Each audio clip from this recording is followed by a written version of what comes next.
Would you rather date a wealthy internet fraudster or build with a young broke accountant who has potential? Rachel lived in a bustling university hostel with her two close friends, KY and Ada. The three of them shared a single room decorated with posters of celebrities and scattered with stylish clothes and makeup kits. KY and Ada were known for their love of parties and nightlife. Every weekend, they dressed lavishly, putting on the latest shoes and sparkling jewelry. They always had different guys waiting outside in flashy cars, ready to take them to clubs or fancy restaurants.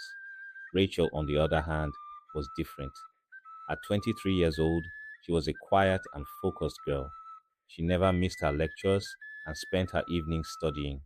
She had a boyfriend, Tunde, who worked in a bank in the town. Tunde was not rich, but he was kind and responsible. He visited her occasionally, bringing small gifts like snacks or fruits. Though Rachel loved him, she sometimes felt embarrassed because Tunde couldn't spoil her the way KY's and Ada's boyfriends spoiled them. One Saturday afternoon, the girls sat in their room chatting and laughing. KY held up a shiny gold necklace that her boyfriend had just gifted her. Can you see this? KY said, her voice filled with pride. My babe gave me this yesterday. Pure gold. He said I deserve the best. Ada clapped her hands excitedly. Wow, this is so fine. My boyfriend also gave me a designer bag last week. It cost a fortune, but he said, anything for his queen. Both girls laughed, admiring the necklace. Rachel sat quietly on her bed, watching them. She didn't have anything to contribute. Tunde had never bought her an expensive gift like that. She felt a small pang of envy in her chest, but forced herself to smile. Rachel, why are you so quiet? Don't tell me Tunde hasn't bought you anything special before, KY teased. Rachel forced a smile and shook her head. Ah, you know Tunde is different. He's not like that. The girls exchanged glances and giggled. Rachel felt uncomfortable, but said nothing. The next day was Sunday, and Tunde came to visit Rachel. She was happy to see him, but she had something on her mind. After they chatted for a while, she decided to ask him for some money. Tunde, she said, trying to sound casual, I was thinking of braiding my hair. I saw a nice style at the salon, but it's a bit expensive. Can you help me with some money? Tunde looked at her surprised. Braiding your hair? How much does it cost? Rachel hesitated. It's about 15,000 naira. Tunde frowned. 15,000? That's a lot of money, Rachel. Why do you suddenly want to braid your hair? I like your natural hair. You don't need all of that. You're beautiful just the way you are. Rachel's heart sank. She had hoped he would understand. She smiled weakly and quickly changed the topic, but deep down, she was hurt. Days turned into weeks, and life on campus continued. One evening, KY's boyfriend threw a surprise birthday party for her. He arrived with a bouquet made of money, wrapped neatly and tied with ribbons, and a box filled with expensive gifts. KY screamed in excitement as everyone in the hostel gathered to celebrate with her. Ah, KY, your boyfriend is too much, one of the girls said. You're so lucky, another added. Rachel stood in the corner watching the scene. She smiled, but inside she felt a deep longing. She wished Tunde would do something like that for her. Later that evening, KY invited Rachel to join her for her birthday dinner. Rachel, you must come. It's a fancy restaurant in town. Everyone will be there. Rachel hesitated. She didn't have a dress suitable for an occasion like that. After much thought, she decided to call her boyfriend. Tunde, she said softly after dialing his number. I need a small favor. Can you send me some money? I want to buy a dress for KY's birthday dinner. Tunde's tone changed immediately. A dress? Rachel, you don't need to go for that dinner. What's the point? Stay in your hostel and focus on your studies. But Tunde, she started, her voice pleading. No, Rachel, he said firmly. I don't like this idea. You shouldn't be running around like those other girls. You are better than that. Rachel's heart dropped. She ended the call and sat on her bed, fighting back tears. Unbeknown to her, Ada had overheard the conversation. She walked to Rachel's side and sat beside her. Rachel, why are you still with this guy? She asked bluntly. He doesn't spend on you, he doesn't let you enjoy yourself, and he's always controlling you. What's the point? Rachel didn't know what to say. Listen, Ada continued, you're a beautiful girl, and you deserve better. If Tunde won't treat you like a queen, someone else will. Come, I'll give you one of my dresses for tonight, but you have to promise me something. What? Rachel asked, hesitant. You have to meet someone new at the dinner. Forget about this Tunde guy for just one night. Rachel hesitated, but the pressure was too much. She nodded slowly. Okay, she said. That evening, Rachel wore a stunning red dress that Ada had given her. It fit. Here is your write-up, fully punctuated, corrected, and polished in British English, with improved clarity without changing your story.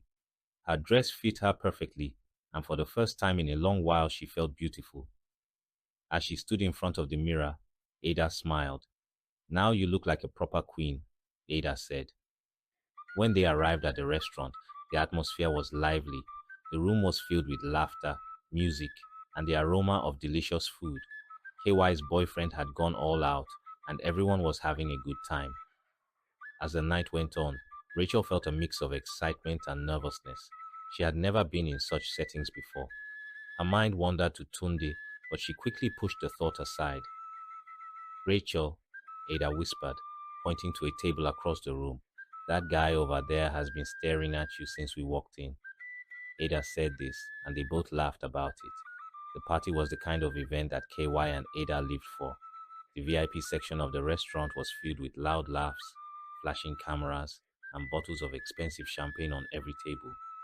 Music boomed in the background as wealthy young men sprayed money recklessly on the dance floor. Rachel, who was seated in a corner with other friends, felt like she was in a different world. Everywhere she looked, guys in designer clothes flaunted their wealth, tossing wads of cash as though it had no value. Some even tossed bundles of money directly at the feet of ladies who picked them up with excitement. Rachel felt out of place but stayed glued to her seat, sipping from a glass of juice Ada had brought her. Suddenly, a tall, confident man approached their table. He was strikingly handsome, with a bright smile. He was dressed in a white outfit with gold accessories that sparkled under the lights. Good evening, ladies, he said smoothly, his eyes fixed on Rachel. Good evening, they replied in unison, though Rachel's voice was barely audible. My name is CH, he said, his smile growing wider, and you must be the most beautiful woman I've seen tonight. Rachel shifted uncomfortably, unsure how to respond. Thank you, she said quietly, her eyes darting to Ada, who was already grinning like a Cheshire cat. Your beauty caught my attention from across the room, CH continued, ignoring the other ladies who were obviously vying for his attention. I hope you don't mind me saying this, but I think I'm already in love with you. Rachel let out a nervous laugh. She didn't know what to make of his boldness, but she remained polite. I think that's too soon, she replied with a small smile. CH laughed. Maybe, but I'm just being honest. A queen like you deserves to hear the truth. He sat next to her, ignoring the stares of other girls in the room. Ada, sensing an opportunity, quickly struck up a conversation with him, but CH made it clear he was only interested in Rachel. As the night went on, he tried to get to know her better, asking about her life and her studies. Though Rachel wasn't interested, she responded politely to some of his questions. When the party was winding down, Ada whispered to CH, Why don't you take her number? She's shy, but she's sweet. Before Rachel could protest, Ada grabbed her phone and handed it to CH. He saved his number on her phone and called his own phone to ensure he had her contact.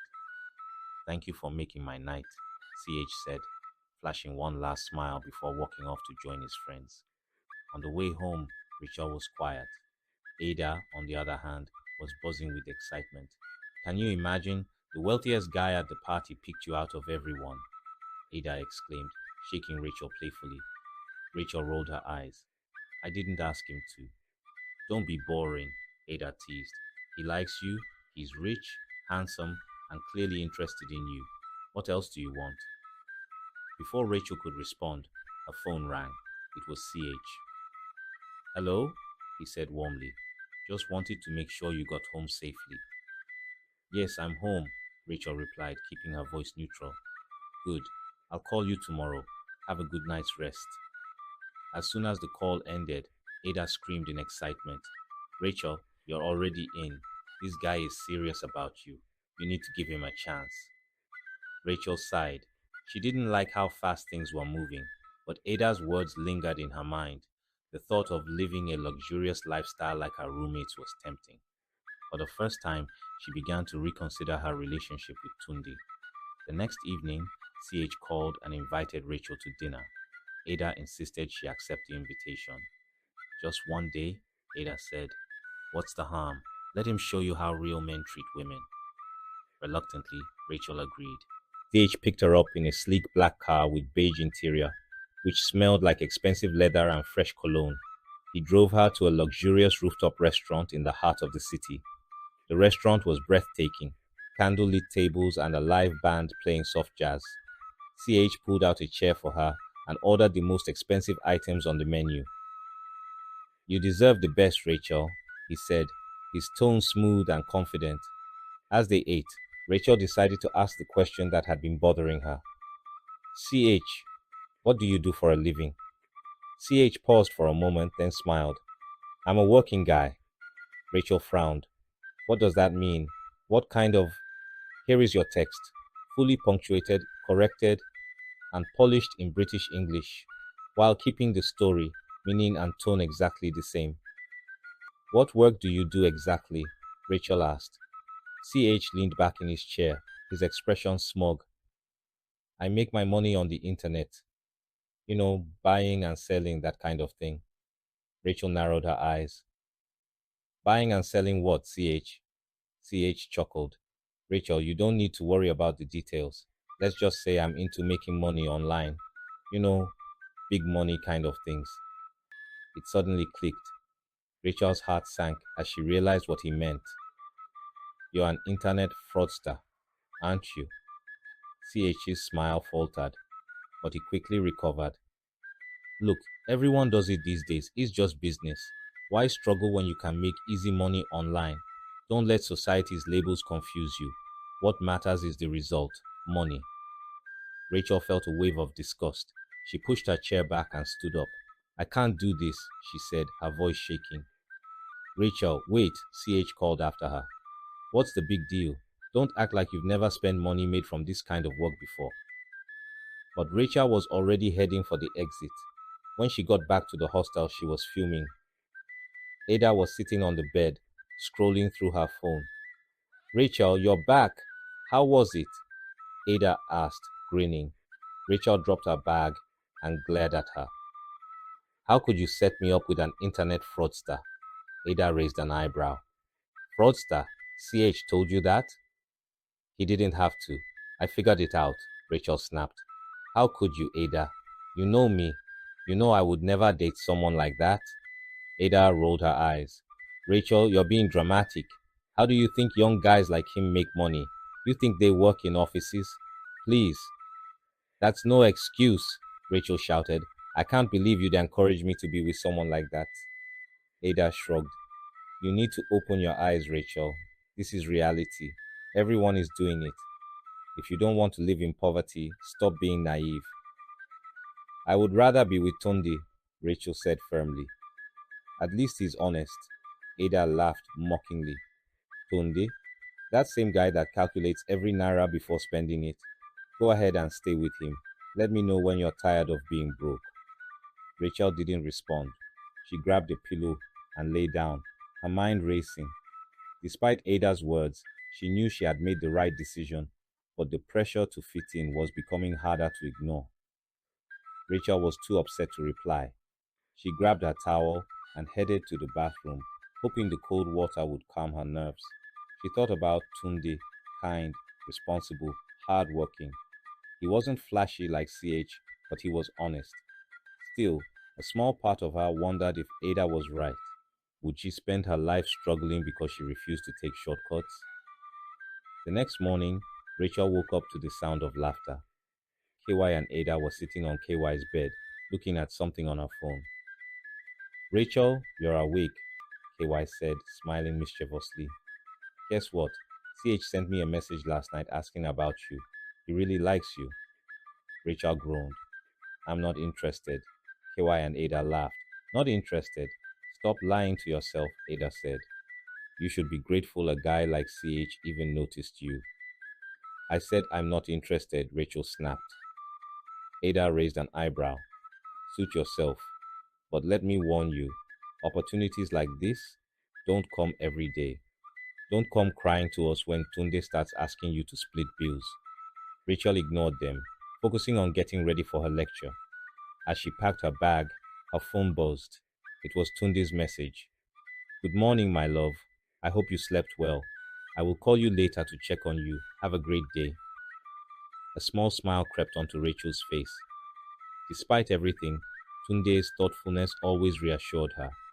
Days turned into weeks, and Rachel threw herself into her studies. She avoided parties and ignored CH's calls, focusing on her goals. But living in the same hostel as Ada and KY made it hard to escape their lifestyle. One evening, Rachel was revising for an upcoming test when Ada barged into the room, her excitement palpable. Rachel, you won't believe this, Ada exclaimed, holding up a brand new designer bag. What now? Rachel asked, barely looking up. CH sent this for you, Ada said, placing the bag on Rachel's bed. Rachel froze. What? Why would he do that? He said he feels bad about how things ended and wants to apologize, Ada explained, grinning. Just look at it. It's authentic. This bag is worth more than your entire wardrobe. Rachel stared at the bag, her heart pounding. She knew she shouldn't accept it, but the temptation was overwhelming. I can't take this, she said firmly, pushing the bag away. Ada groaned. Stop acting like a village girl. Do you know how many girls would kill to have a guy like CH sending them gifts? Just take it. I said no, Rachel repeated, her voice shaking. Ada sighed dramatically. Fine, stay in your boring righteous world, but don't say I didn't try to help you. As the days went by, the tension between Rachel and Ada grew. Ada continued to pressure Rachel to embrace a more glamorous life, while Rachel held firmly to her values. One evening, as they sat in the room, Ada confronted her again. Rachel, I don't understand you, Ada said, folding her arms. You are beautiful. Below is the corrected and fully punctuated version in British English, with grammar, structure, and clarity improved, while keeping your original meaning and story intact. You're smart, and you have so much potential. Why are you wasting it on a guy who can't even spoil you? Because I value honesty and hard work, Rachel replied. I do cough. Honesty and hard work won't pay your bills, my dear. Life is short. Why suffer when you can enjoy? I would rather suffer with dignity than live off stolen money, Rachel shot back. Ada shook her head. You are a fool, Rachel, a big fool, and one day you will realize it. The decision had been difficult for Rachel. Tunde, the man she had loved for so long, had promised change, but despite his efforts, he never seemed able to provide her with the life she had dreamed of. It wasn't that Tunde wasn't a good person. He was loving, dedicated, and hardworking, but he found it difficult to spend money on Rachel. After months of pressure from her friends, Ada and KY, Rachel had succumbed. She had given Tunde all the chances she could, but the allure of a luxurious lifestyle was simply too strong to resist. One evening, as Rachel sat in the hostel room with Ada and KY, the topic of discussion once again turned to their boyfriends. Ada was gushing about the lavish gifts her well to do boyfriend had given her. My boyfriend also buys me things. Last week he surprised me with a trip to Dubai. Rachel sat quietly, not contributing to the conversation. Her boyfriend, Tunde, had never bought her anything extravagant. Rachel couldn't help but feel envious of the lifestyle Ada and KY were living. It wasn't just the gifts, it was the freedom, the excitement, and the adventure. She wanted that life too. That night, as she lay in bed, Rachel sent a message to Tunde. I think we need to talk. Tunde called her immediately. Rachel, is everything okay? His voice was filled with concern. I think we should break up, she said. her voice steady but breaking inside. I need more than what you can offer, and I don't think you can give me the kind of life I want. Tunde was silent for a moment. Is it really about the money, Rachel?